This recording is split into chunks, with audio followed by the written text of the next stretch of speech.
నమస్తే, welcome to Leo. మనతో ఉన్నారు పొలిటికల్ అనలిస్ట్ కిలారి నాగార్జున గారు. సార్ నమస్తే. సార్, మనం చూసుకుంటే వైసీపీ ప్రభుత్వం ఏం చేస్తుంది అంటే ఖచ్చితంగా కూటమి ప్రభుత్వం వచ్చిన తర్వాత కూడా వాళ్ళ యొక్క ఆగడాలు కావచ్చు, అరాచకాలు కావచ్చు, ఎక్కడ తగ్గడంలా. ఎందుకు అంటే ఇక్కడ కూటమి ప్రభుత్వం ఇది మంచి ప్రభుత్వం అని చెప్పేసి గడప గడప చెప్పుకుంటున్నారు కాబట్టి వీళ్ళు ఏం చేయలేరని చెప్పేసి అయినా లేకపోతే ఏమో తెలియదు. కానీ ఇక్కడ వైసీపీ ఒక ప్రణాళికాబద్ధంగా ఏదైతే ఆర్గనైజ్డ్ క్రైమ్ లాగా వాళ్ళకు కొన్ని శిక్షణలు ఇస్తూ వాళ్ళు కొన్ని చేయాల్సినటువంటి కార్యక్రమం ముందే వాళ్ళకు ఒక హితబోధన చేస్తూ కొన్ని క్లాసులు తీసుకుంటూ చేయిస్తున్నట్టు కనిపిస్తుంది. దానికి సరైనటువంటి ఒక ఆధారాలు ఏంటి అంటే మొన్న జగన్మోహన్ రెడ్డి గారి పుట్టినరోజు సందర్భంగా రప్పరప్ప అంటూ పొట్టేళ్ల తలకాయలు నరికి వాటిని తీసుకెళ్ళిపోయి మళ్ళీ జగన్మోహన్ రెడ్డి గారి మొహం మీద రక్తాభిషేకం చేయడం, అది ఒక చోట కాదు, దాదాపు ఒక ట్రైనింగ్ ఇచ్చినట్టుగానే ఒక 5-6 చోట్ల జరిగాయి. అవును, ఇవే కాకుండా ఇంకా ఎన్నో జరిగాయి. గర్భిణీ స్త్రీ కడుపు మీద తన్నడం, ఇలాంటివన్నీ చూస్తూ వస్తున్నాం. సో ఇప్పుడు కూటమి ప్రభుత్వం కొంచెం సీరియస్ యాక్షన్ అయితే తీసుకుంది. 2026 రాబోతుంది. ఈ సంవత్సరంలో అయినా సరే ఏం జరగబోతుంది వైసీపీకి? కూటమి ప్రభుత్వం చాలా గట్టి చర్యలు తీసుకోబోతుందా లేదా? ఈ ఆర్గనైజ్డ్ క్రైమ్ని ఎలా చూడాలంటారు? అంటే ఇక్కడ 2 విషయాలు ఉన్నాయండి. ప్రజాభిప్రాయం మీద ప్రజలను ఆకట్టుకొని ప్రజలు మెచ్చేటువంటి మంచి పనుల ద్వారా మనం అధికారం సాధించాలనేటువంటి మనస్తత్వం ఉన్నటువంటి రాజకీయ పార్టీలు కొన్ని ఉంటాయి.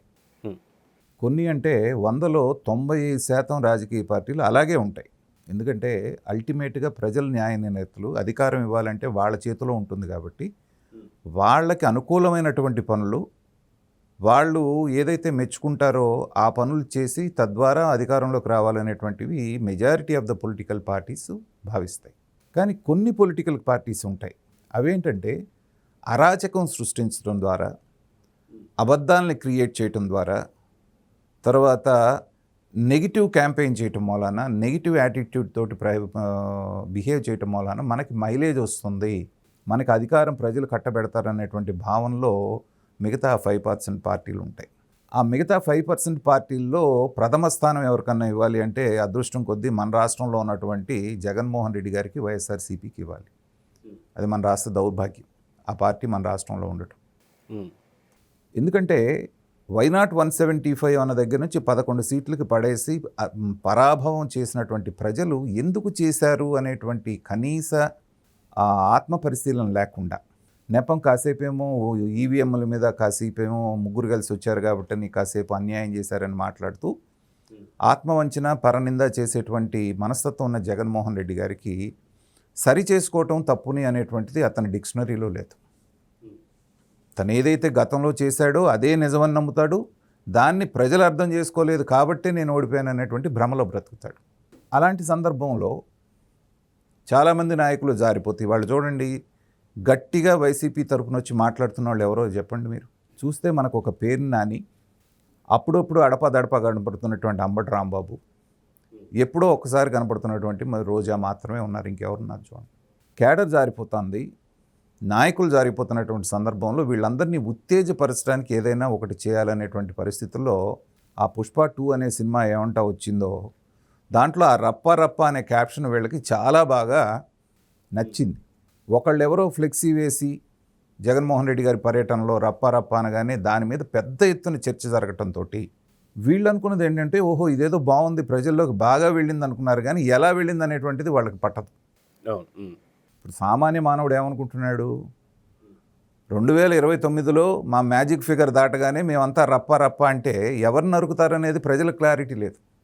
2024 వచ్చేటప్పటికే రెండోసారి జగన్మోహన్ రెడ్డి వస్తే మా పొలాలు మాకుంటాయో లేదో తెలియదు, మా ఆస్తులు మాకుంటాయో లేదో తెలియదు, మా ఇల్లు మాకుంటుందో లేదో తెలియదు అనేటువంటి భయంతోటే కదా మిమ్మల్ని ఓడిచ్చారు.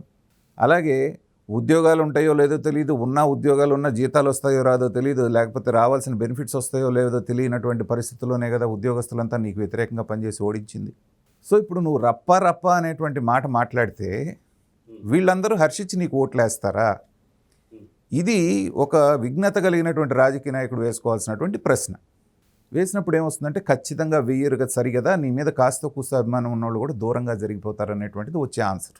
కానీ స్లోగన్ బాగుంది కాబట్టి, మన వాళ్ళని ఉత్తేజపరిచే ఇదిగా ఉంది కాబట్టి, ఆ సైకో ఫ్యాన్స్ ఎవరైతే ఉన్నారో వాళ్ళందరికీ ఈ నినాదం బాగా పట్టింది కాబట్టి దీన్నే మనం ఒక ప్రచార ఆయుధంగా వాడుకుందాము, ఎంతవరకు మైలేజ్ వస్తుంది అంతవరకు మైలేజ్ వస్తుంది అనేటి ఒక ప్రమాదకరమైనటువంటి మైండ్ సెట్లో జగన్మోహన్ రెడ్డి గారు ఉన్నారు అనటానికి ఉదాహరణ ఏంటంటే, రక్తాభిషేకం చేయించుకున్న తర్వాత ఇవాల్టి వరకు జగన్మోహన్ రెడ్డి గారు ఎక్కడా బయటికి వచ్చి ఇది తప్పు, ఇది రాక్షస ప్రవృత్తి, మనుషులకు రక్తాభిషేకాలు చేయకూడదు అని చెప్పినటువంటి సందర్భం మనం చూసామా? అది సుమారుగా 10 రోజులుగా జరుగుతూ ఉంది. కొంతమంది హీరోలకి పాలాభిషేకాలు చేసినప్పుడు వాళ్ళు బయటకు వచ్చి ఎన్నోసార్లు చెప్పారు, హీరోలే, అవును, అయ్యా అట్లా వేస్ట్ చేయకండి రా నాయన, ఏదైనా ఉంటే మీరు పేదలకు పంచండి, లేకపోతే ఏదైనా సేవ చేయండి అని. కొంతమంది రాయలసీమలో రక్తబలులు ఇస్తూ ఉంటే దానికి హీరోలు కూడా మీరు ఇలా చేస్తే మేము మనసు నొచ్చుకుంటున్నామని స్టేట్మెంట్ ఇచ్చిన సందర్భాలు ఉన్నాయి. కొన్నిసార్లు ఏం చేస్తారంటే, నాయకుడు ప్రమేయం లేకుండానే అత్యుత్సాహంతో కొంతమంది చేయొచ్చు, మీ ప్రమేయం లేకపోవచ్చు, కానీ అలా చేసినప్పుడు మీరు ఖండించలేదనుకోండి, ఖచ్చితంగా దాంట్లో మీ ప్రమేయం ఉన్నట్టే. లేకపోతే ఆ సీన్ చూస్తూ ఉంటే, వీడియోస్ చూస్తుంటే మనకే ఒళ్ళు గగురుపాటుకు గురవుతూ ఉంది. ఎంత రాక్షసానందం, తర్వాత ఎంతెంతలా కత్తులు పట్టుకొని వాళ్ళు వీరంగం చేస్తున్నారు అనేటువంటిది మనం చూసాం. కాబట్టి జగన్మోహన్ రెడ్డి గారు కోరుకుంటుంది అదే. పైగా వాళ్ళ అధికార ప్రతినిధి ఎవరైతే వచ్చారో అతను ఒక స్టేట్మెంట్ ఇచ్చారు వాళ్ళ పార్టీ మొత్తం తరపున, అతని పేరు నాకు జ్ఞాపకం లేదు, కానీ మా వాళ్ళు ఏదో అత్యుత్సాహంతో జగన్మోహన్ రెడ్డి గారి మీద ఉన్నటువంటి అభిమానంతో అలాంటి దాన్ని చేసినప్పుడు చంద్రబాబు నాయుడు గారు అది రాక్షస ప్రవృత్తి అని ఖండించడాన్ని మేము ఖండిస్తున్నాం అన్నట్టు. వాళ్ళు ఎంత విచిత్రమో చూడండి.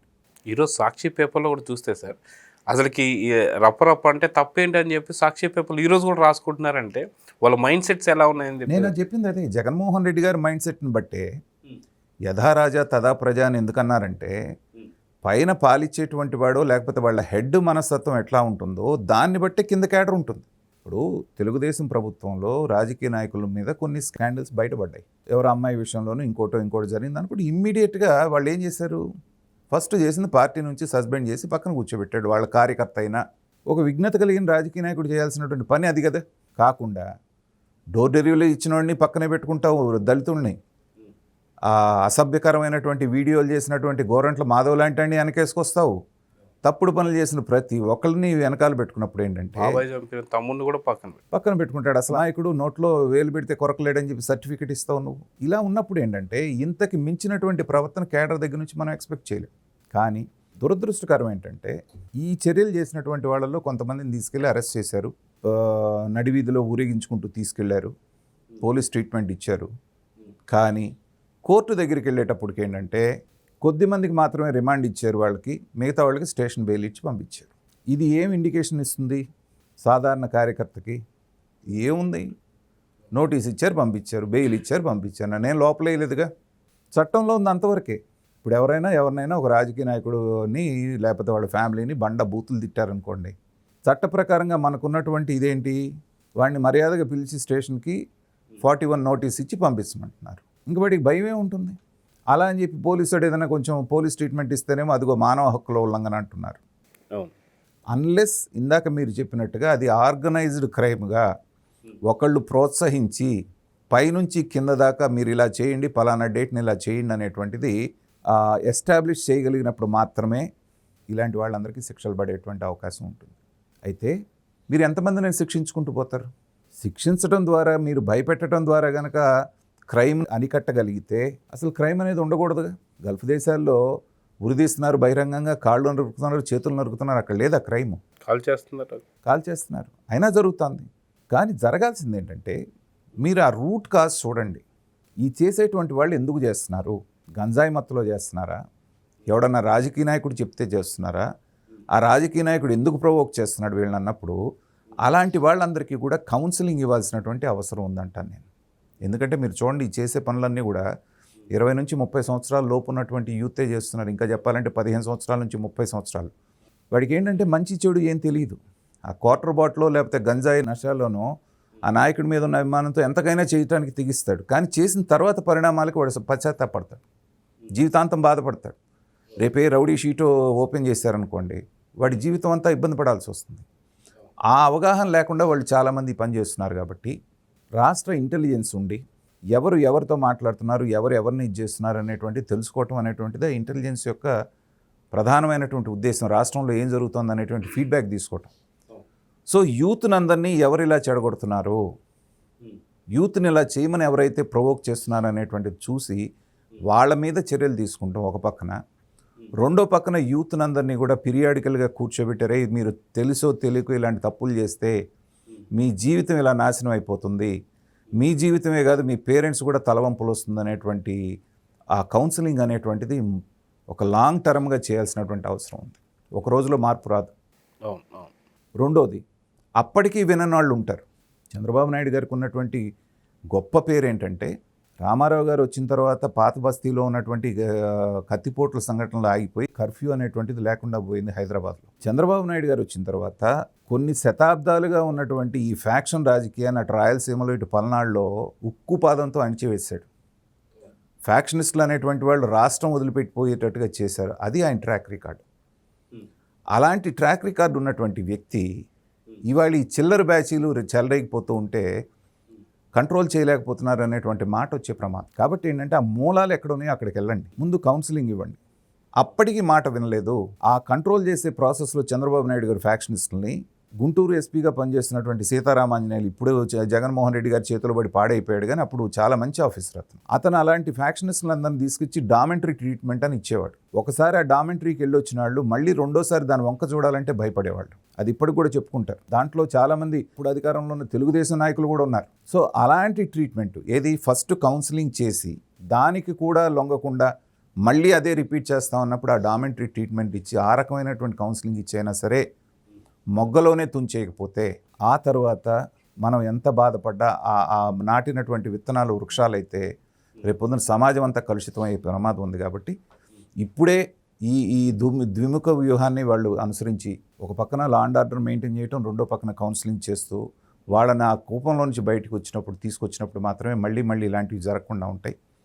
లేదంటే జగన్మోహన్ రెడ్డి గారి మనస్తత్వాన్ని బట్టి ఆయన ఇలాంటి పనులు 100 చేస్తూనే ఉంటాడు. ఈ 3.5 సంవత్సరాలు కూడా మనం ఇలాంటివి చూడాల్సి వస్తుంది. కాబట్టి ప్రభుత్వం అప్రమత్తంగా ఉండాలనేటువంటిది నా సూచన. సో చూద్దాం సార్, మీరు అన్నట్టుగా యువత కావచ్చు లేదా అదేవిధంగా కూటమి ప్రభుత్వం కావచ్చు కొంత జాగ్రత్తలు తీసుకోవాల్సిన అవసరం ఉంది.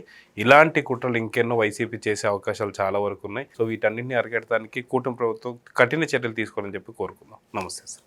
Please subscribe to Leo News for more videos.